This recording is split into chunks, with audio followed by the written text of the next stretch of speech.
and family welfare policy seeks to strengthen, protect, and promote the well-being of children. It lays out the foundation for an effective child protection system, increased responsiveness to the needs of children, and better protection from harm and exploitation. Distinguished invited guests, ladies and gentlemen, and my dear children, we have gathered here this morning to once again make a bold statement of our commitment as a nation to better protect our children under a new policy direction. It is indeed a momentous occasion for my ministry in particular and the government as a whole, as we climax years and years and months of hard work with our development partners, with our stakeholders, state institutions, with civil society partners, towards fashioning a new child protection system that is fit for Ghana. Your Excellency, it is my singular honor to sincerely welcome you all to the launch of this policy. And we have no less a personality than His Excellency, the Vice President of the Republic of Ghana, Mr. Kwesi Amissah-Arthur. Your Excellency, we thank you for being present to perform this important task. This is a sign of your devotion to the welfare of children. We know you love children. We are really happy you are here with us this morning, Your Excellency.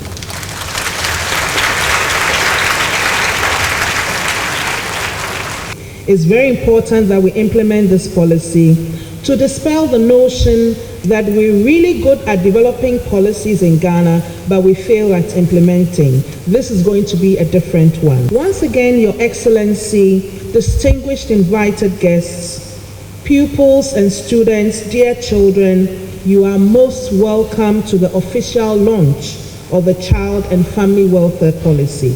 Thank you very much for your attention.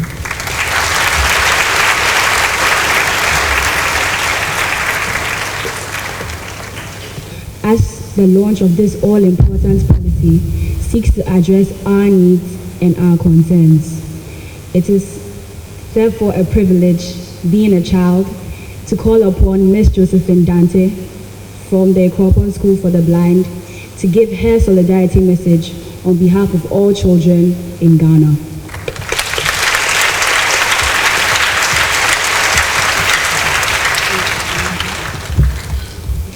Ladies and gentlemen, good morning to everybody. My name is Josephine Dante, a student of Ekropon School for the Blind. To recall the principles proclaimed in a UN Charter which recognizes the inherent dignity, wealth, and the equal right of all members of human family as a foundation of justice and peace in the world, we, the children of Ghana, believe that the launch of this important policy shall lay to rest all forms of discriminations, abuse, harassment, torture, neglect, and other negative social-cultural practices against children in Ghana. Long live the children of Ghana. Long live Ghana. Thank you very much.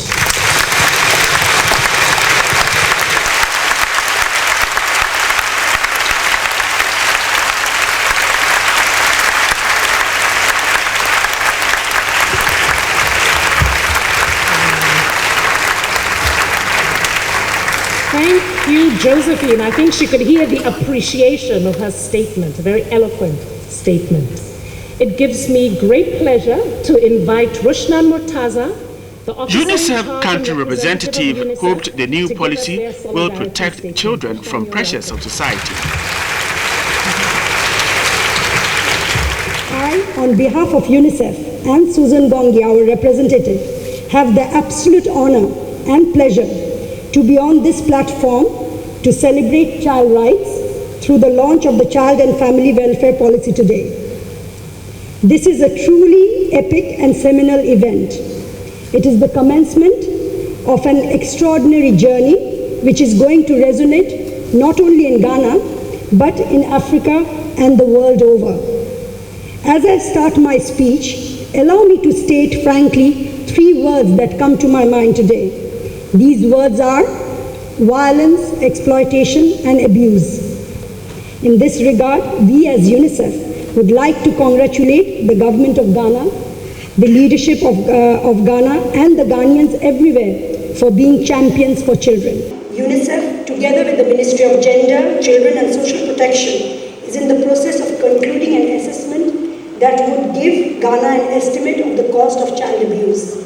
Your Excellency, Honorable Ministers, the Diplomatic Corps, Nime, Naomi, the children, ladies and gentlemen, allow me to reiterate that the policy calls upon all of us to act in our respective capacities. This policy challenges us to honor and make the policy a reality. With this promise, I would like to thank you all for your audience, and once again, congratulations. Thank you.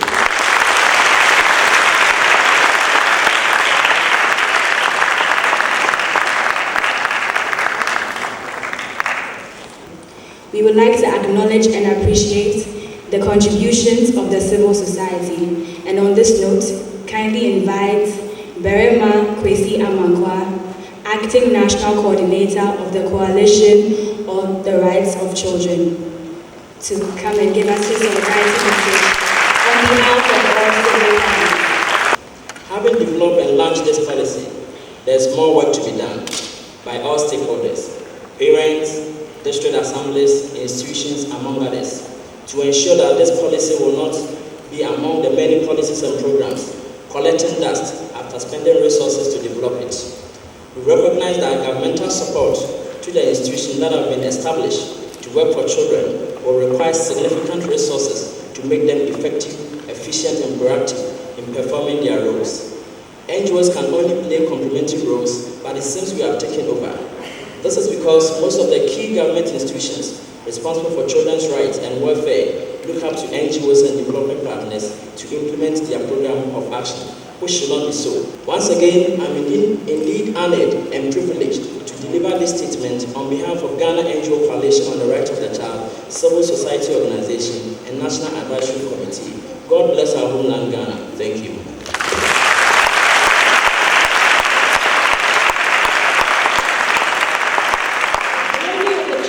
Family welfare policy since 2010 has been no exception. But to tell us more of the journey, I have the pleasure to call on Helena Obey Asamoah, the Acting Director of the Department of Children, to take us through. Ghana has formulated a number of laws, chief of them being the 1992 Constitution, the Children's Act 1998, the Human Trafficking Act 2005 Act 694, among others. Despite all these efforts, many children still fall through the cracks and are made vulnerable. Your Excellency, as a matter of concern to players and stakeholders in the child protection arena, there was the need to look at best ways to address these challenges. Multiple meetings and technical workshops with the advisory committee became the basis on which this policy has been developed. Did you hear it sound so loud? Yes, it did. Just like when I was a young lady. Oh, you wonder how old I am? Yes, old enough to talk of the golden age of yesteryears. The golden age when an infant came to a parent but belonged to all. When they said, Tra Omanyaba, and everyone said, Yow. For the community has got a child where there was no strange home, for everywhere was somewhere, and we shared and cheered. The interest that puts the funeral cloth away and puts the young's welfare first. The interest that helped us spell priority, so that we put children first. The interest that push abusers far away and reform their thinking. Oh yes, the interest that said, go the extra mile for our progress and etch a perpetual smile on our faces. Yes, this is the time for best interest. And who is invited to that party? Oh my, the list is long.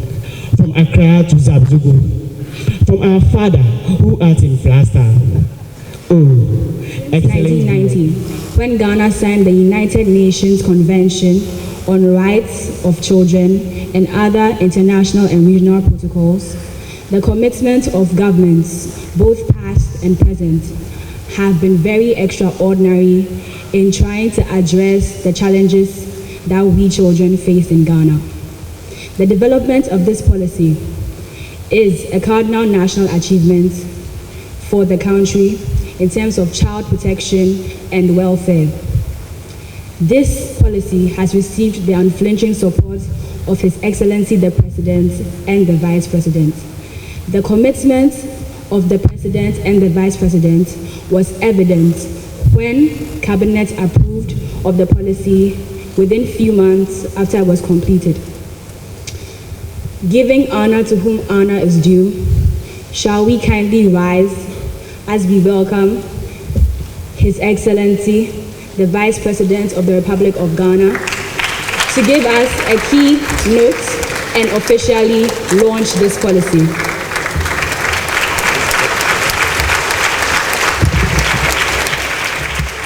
Vice President Pakwesi Misatha tasked media practitioners to prioritize reporting on issues affecting children. We are calling on our media, and the media we are calling on are not the people who are here, but their editors back in their offices, to at least give us 10% less sensational political programs, stories, and 10% more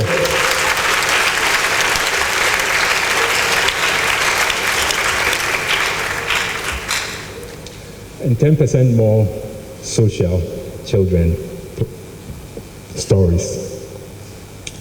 Because we make progress with a steady accumulation that comes from the work that is being done in the country, not from the sensational stories that we read.